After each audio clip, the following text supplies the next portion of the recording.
자본주의, 나의 다짐. 첫 번째, 2030년까지 자산 10억 만들 수 있다. 두 번째, 부모님과 해외여행을 15개 나라를 다닐 수 있다. 세 번째, 나는 결혼할 수 있다. 이 책을 읽기 전에 제가 매일마다, 매일이라고 하긴 조금 부끄럽긴 하지만 월요일부터 목요일까지 또는 금요일까지 일본어랑 책을 같이 읽었었는데, 오늘은 일본어는 듀오링고를 좀 미리 했어요. 그건 스킵을 하고, 아시다시피 오늘까지가 연휴였다 보니까, 그래서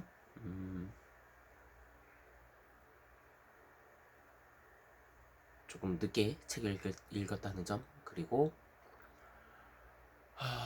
이번 주 목요일부터 제가 휴가입니다. 그래서 책이라든지 일본어를 완전히 할 수 있을지가 좀 걱정이 되긴 합니다.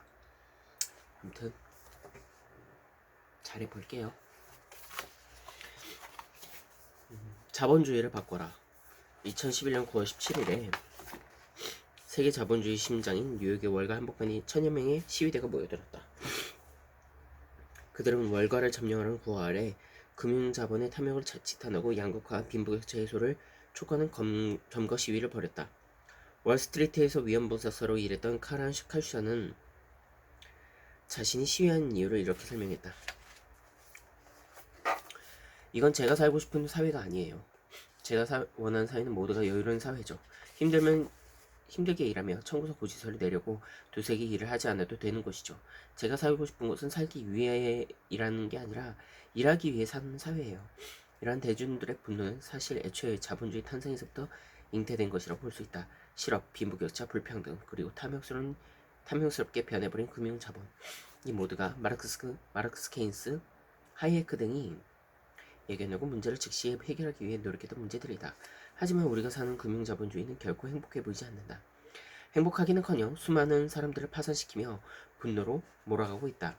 그리고 그 위기는 결코 끝나지 않을 것처럼 보이는 것도 사실이다.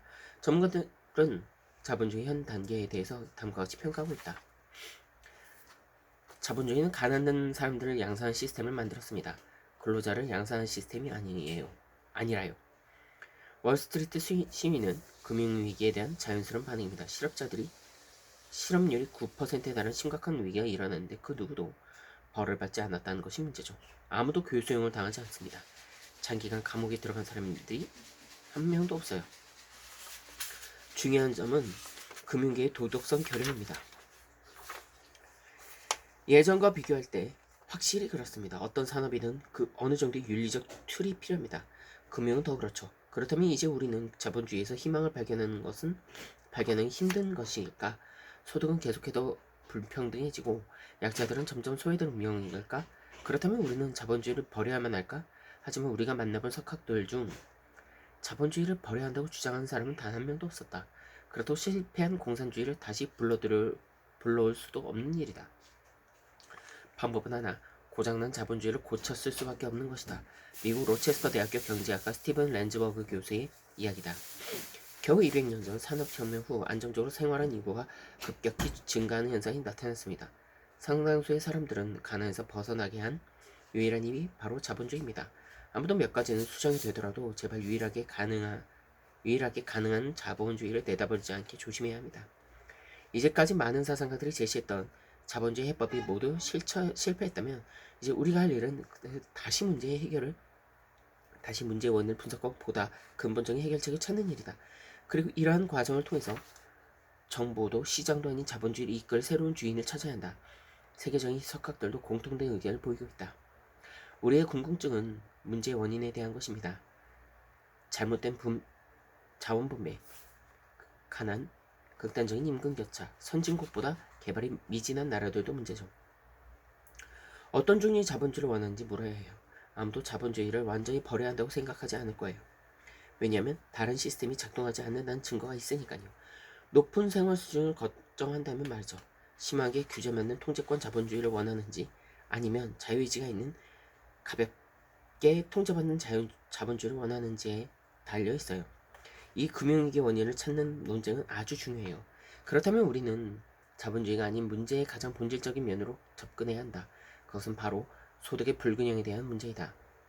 케인스와 하이에크가 궁극적으로 해결하려고 했던 문제 역시 바로 소득의 불균형에 따른 불평등에 대한 것이고 또 그것을 어떻게 바로잡을 것이냐에 대한 하는 것이기 때문이다.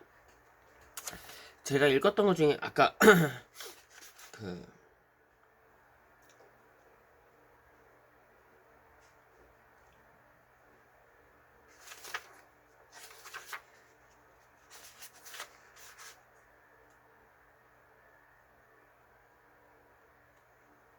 일하기 위해 사는 사회 이 부분과 자본주의를 버려야 한다고 주장한 사람 한 명도 없었다. 실패한 공산주의를 다시 불러올 수도 없는 일이다. 라는 부분이 좀 기억에 남는 것 같네요.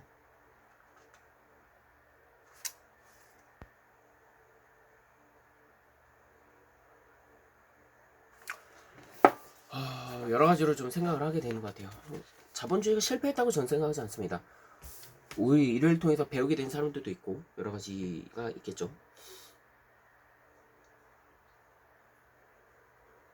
모두가 잘 사는 나라는 현 시점에서는 좀 어렵다고 생각해요. 근데 어느 정도의 사회적인 보완적 시스템은 필요하다고 봅니다. 근데 그럼에도 불구하고 그걸 거부하는 사람들은 그냥 무시해야 된다고 봐요. 그 사람들까지 포용해야 된다는 것은 그건 약간 억지이지 않을까라는 생각이 들기도 합니다. 이번 주 한 주가 시작됐습니다.